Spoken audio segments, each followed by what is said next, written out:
Hello, welcome to Abhipedia. My name is Mirza Saddam Hussain और आज हमारे साथ हैं अनुभव चंद्रा, जिन्होंने यूपीएससी ईपीएफओ में ऑल इंडिया रैंक 102 अचीव किया है।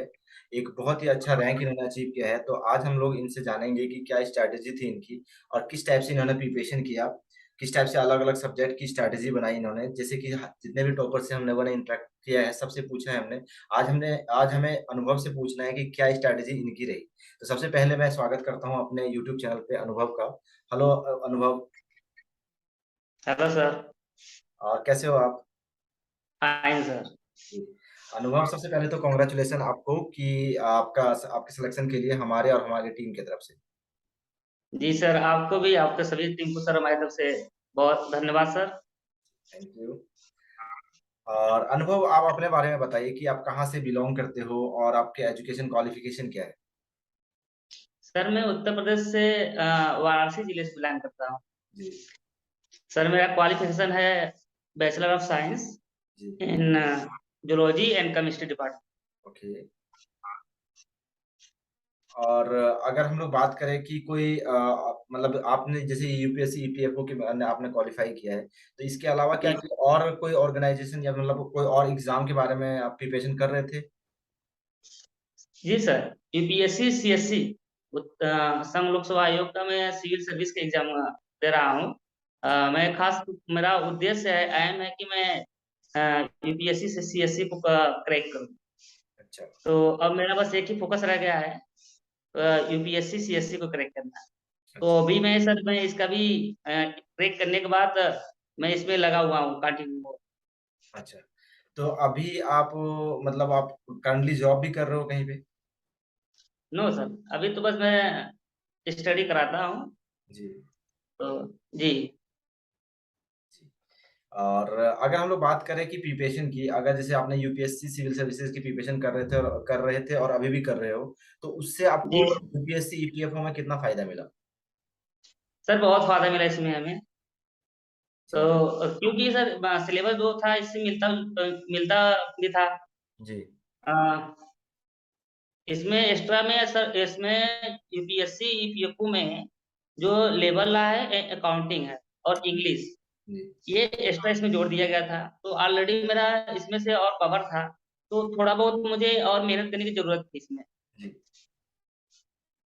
जी। अगर हम लोग बात करें कि आपके वीक एरियाज थे जो जो मतलब आपके पहले से पढ़े हुए थे और आपके जो बाद में आपने पढ़ा या प्रिपरेशन किया जिस पे आपने ज्यादा मेहनत की, वो एरियाज को अगर हम लोग बांटे तो किसको किसको आप बांटोगे, किस टाइप से बांटोगे आप? सॉरी सर, हम समझ नहीं पाए। जैसे कि आपने सिविल सर्विसेज की प्रिपरेशन की थी, ठीक है, उसमें से जी सिविल मतलब बहुत सारे प्रिपरेशन, बहुत सारे सब्जेक्ट जो थे आपके प्रिपेयर भी थे। बहुत सारे सब्जेक्ट को जी। आपको दोबारा मतलब आपने कभी नहीं पढ़ा था या फिर कुछ पढ़ा था लेकिन उसमें ज्यादा मेहनत करने की जरूरत थी। तो उसको जी मतलब सब्जेक्ट को अगर हम लोग देखें तो कौन कौन से ऐसे सब्जेक्ट थे जो आपके आपके स्ट्रॉन्ग एरियाज थे, और कौन कौन से सब्जेक्ट ऐसे थे जिसको आपको ना मतलब आपको ज्यादा टाइम लगा उसमें देने के जी। सर मेरा जो मैथ है और साइंस है, ये तो स्ट्रांग है। लिए? और मुझे फोकस करना था अकाउंटिंग और लेवल लॉ जी। और रीजनिंग पर। रीजनिंग भी सर मेरा जो है मेंटेन था, बस अकाउंटिंग एंड लेबर लॉ को मुझे फोकस करना था। जी। तो मैं बहुत से यूट्यूब चैनल थे, उस पे भी उसके माध्यम से मैं उसका प्रिपरेशन किया। जी। और अंत समय में सर मैं यूपीएससी पीएफओ का एग्जाम जो क्वालिफाई किया। जी। अगर हम लोग बात करें जनरल अकाउंटिंग प्रिंसिपल की, तो जनरल अकाउंटिंग प्रिंसिपल को कैसे तैयार किया आपने?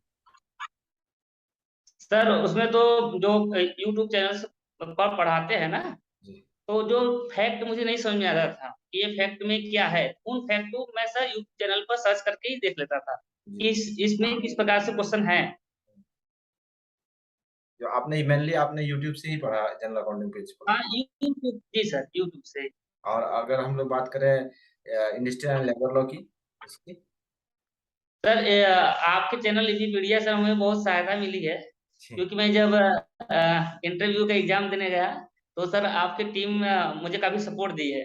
तो मैं आपकी टीम का सर आभारी रहूंगा। और इसके लिए आपकी टीम को सर मैं धन्यवाद देना चाहूंगा कि आपकी कोशिश से सर मैं एग्जाम को क्वालिफाई किया हूँ।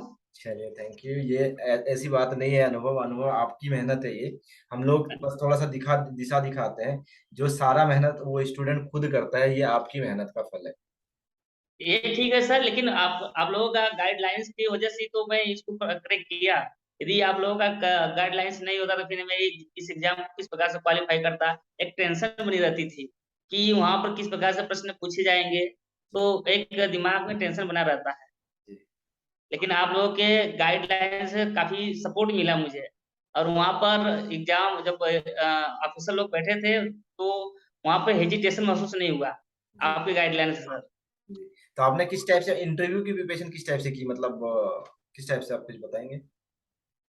सर आपके चैनल से 2 मॉक इंटरव्यू दिए थे हम, जी तो उससे भी काफी सपोर्ट मिला। और मेरे भाई साहब भी हैं, यूपीएससी की तैयारी करते हैं, तो उनसे भी मॉक टेस्ट हुआ करता था, किस जी किस प्रकार से क्वेश्चन पूछे जाएंगे। तो भाइयों का और पिताजी का काफी सपोर्ट था।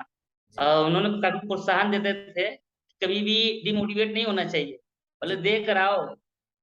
तो काफी सपोर्ट मिला सर बैकग्राउंड से भी। जी जी जी, बिल्कुल बिल्कुल, फैमिली तो बैकग्राउंड होते ही है।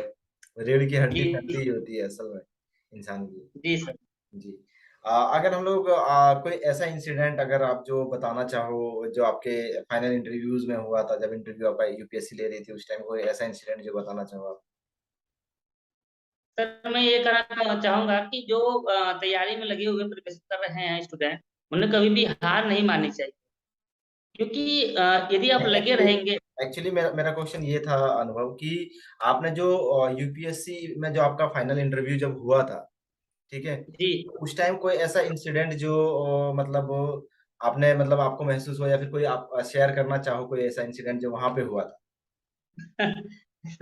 सर एक्चुअली क्या है कि मैं जब मैं दिल्ली गया था, तो मैं अपने यंगर ब्रदर को भी साथ लेके गया था वहां पर। जी जी तो जो कि यूपीसीएससी की तैयारी करते हैं, वो भी प्रिपरेशन मेरे साथ ही करते हैं, वो भी एग्जाम दिए थे। जी बैड लक था सर, उनका नहीं एग्जाम क्रैक हुआ।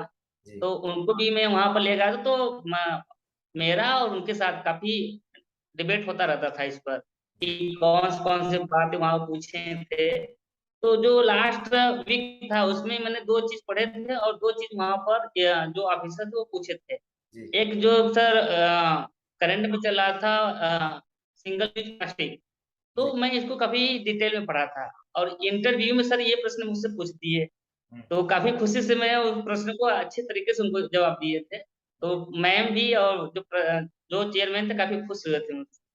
जी जी अ, क्योंकि मेरा 12 जुलाई को इंटरव्यू था, और 1 जुलाई से सिंगल यूज प्लास्टिक को बैन लगा दिया गया था। जी जी तो इस पर मुझसे वो प्रश्न वहां वो पूछे थे, और इस पर मैं और मेरे यंगर ब्रदर इस पर डिबेट कर रहे थे कि क्यों बंद किया गया है, क्या हानि है, क्या लाभ है। तो इसकी वजह से वहां पर मुझे काफी बेनिफिट मिला सर। चलिए, मतलब जब जस्ट आपने डिस्कस ही किया था, उसके बाद फिर आपसे अंदर जाके क्वेश्चन पूछ लिया जी गया? जी सर। और एक एक इशू चला था श्रीलंका क्राइसिस पर, जी जी इकोनॉमिक जो क्राइसिस श्रीलंका में चला, तो उस पर भी मुझसे प्रश्न पूछे गए थे। जी तो इस पर हम दो भाई जो थे डिबेट कर रहे थे, और यही प्रश्न दो वहाँ पूछे थे। जी और एक सर मेरे जहाँ तक मुझे ज्ञात आ रहा है कि सर ग्रेजुएशन से मेरे भी प्रश्न पूछे गए थे, मैडम पूछी थी। जी जी जी। और एक प्रश्न थे उसमें से, ऑर्टा क्या होता है, व्हाट इज ऑर्टा, जी तो ये पूछा था। और एक पूछे थे मैम कि शरीर का ऐसा कौन सा अंग है जो कि कार्य नहीं करता है, उसका वर्तमान समय में उपयोग मानव नहीं करता है। तो इस दोनों प्रश्नों को मैं जवाब दिया था सर। और एक इसके बाद चेयरमैन सर पूछे थे, बताइए आप इसके साथ यूपीएससी सीएससी का एग्जाम कर प्रिपरेशन कर रहे हैं। तो मैंने कहा जी सर, मैं यूपीएससी सीएससी का प्रिपरेशन कर रहा हूँ। तो बताइए उसमें ऑब्जेक्ट ऑप्शनल ग्रुप में कौन सा सब्जेक्ट लिए। तो मैं बताया कि सर जूलॉजी ही लिया हूँ, और जूलॉजी डालता हूँ उसमें। तो मैडम इस पर पूछी थी सवाल। इसके बाद पूछे थे, अच्छा दूसरा सब्जेक्ट कौन सा है आपका जो फेवरेट हो। तो मैंने कहा सर जियोग्राफी है। तो जियोग्राफी से एक प्रश्न पूछे थे मुझसे कि पनामा नहर कहाँ है, और वर्तमान में करंट में क्यों चल रहा है। तो मैं सर इसको भी बताया था कि पनामा पनामा नहर सर उत्तरी अमेरिका और दक्षिण अमेरिका को डिवाइड करता है। और उत्तरी अटलांटिक महासागर को प्रशांत महासागर से जोड़ता है। तो काफी प्रसन्न हुए थे। तो मिला के सर मेरा जो वो प्रश्न था, 15-20 क्वेश्चन पूछे गए थे मुझसे, जिसमें सर 1-2 क्वेश्चन मैं सॉरी बोला था उस पर। जी, चलिए। और फिर जी सर। जी, बहुत अच्छा लगा। जैसे आप बात करते हो ना, बात करते हो वैसे भी इम्प्रेस हो जाते हैं लोग, क्योंकि आप ना बड़ा खुले दिल से बात करते हो। मतलब अच्छा लग रहा है आपसे, जी, मैं धन्यवाद लाइव पे ही सर। बोल रहा हूँ, वीडियो पे ऐसे तो मैं बाद में बात करता हूँ स्टेज से, लेकिन आपसे बात करके बड़ा मतलब मन मिजाज खुश हो जाता है। तो आई होप वहाँ पे भी लोगों का मतलब अच्छा लगा होगा उनसे बात, आपसे बात करके उनको, जी, कि आप पूरे पूरे जी खुल सर, जी। खुल के जी, बोलते हो आप। धन्यवाद सर। जी। जी सर। अनुभव अगर मान लीजिए कि जैसे कि बहुत सारे स्टूडेंट हैं अभी, ठीक है, जो प्रिपरेशन कर जी। रहे हैं अभी, और जिनका सिलेक्शन अभी तक हुआ नहीं है, तो उनको अगर कोई सजेशन आप देना चाहो तो क्या दोगे? मैं सर ये कहना चाहूँगा, जो भी कैंडिडेट्स किसी भी जॉब के लिए प्रिपरेशन कर रहा है, तो प्रिपरेशन को बीच में नहीं छोड़ना चाहिए। जी, जब तक उसके पास समय रहता है, उस समय का भरपूर से उपयोग करना चाहिए। जी, क्योंकि कोई भी एग्ज़ाम है सर, तो 1-2 वर्ष में नहीं निकलता है। जी, जी, हाँ, किसी का लक रहता है, बढ़िया लक रहता है, गुड लक रहता है, तो उसका साल 2 साल में क्रैक कर जाता है। जी, लेकिन नहीं तो किसी को 5 वर्ष, 6 वर्ष तो लगता ही लगता है, क्योंकि एग्ज़ामिनर जो होता है प्रश्न कहाँ से पूछता है, कैसे पूछता है, जी, उसको समझने में काफ़ी समय लगता है। जी, तो मैं उन उन लोगों को ये संदेश देना चाहूँगा कि जो भी प्रिपरेशन कर रहे हैं, अपने प्रिपरेशन को बीच में ना छोड़ें। जी। जी सर। थैंक यू अनुभव, आपसे बात करके बहुत अच्छा लगा। आई होप जो आपने हमें सजेशन दिया या फिर जो भी बताया आपने, उनसे जो एस्पिरेंट्स हैं आने वाले, उनको वो जी फ़ायदा सर। रहेंगे उनसे। एंड आपसे बात जी, करके बहुत धन्यवाद अच्छा सर। लगा, और congratulations once again for your selection. जी, धन्यवाद सर, धन्यवाद।